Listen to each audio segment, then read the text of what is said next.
Isang pagpalang panahon, ito po yung natuklasan natin isang uri ng baging na tinatawag po sa amin na hikot o bumidikis, na kung saan ang natural niyang sanga ay tuwid lang, no? Tulad dito, ito, saka ito, pinutol namin. Ang pinagtataga namin kasi meron po siyang lumabas sa katawan niya na sanga pa rin na formang pabilog. So, kung titingnan nyo, is para siya naging divider, no? Ganyan po siya sa pang-display. Yan, o.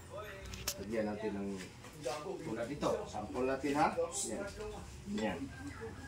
So, painam siya dyan, o. So, pwede siya lagay sa kape at pwede siya. So, ganyan. Yan. So, yan po ay natural na ginawa ng kalikasan, no? Hindi po natin yan ginawa po ng kalikasan po mismo. Yan.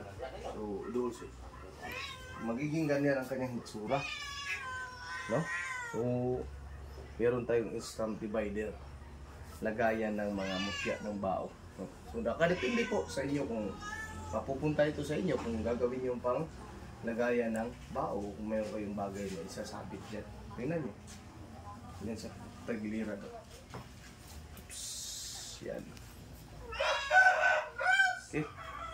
So again, isang mapagpalang panahon. Ito po tagapaglingkod nyo, Karunungan ng Diyos.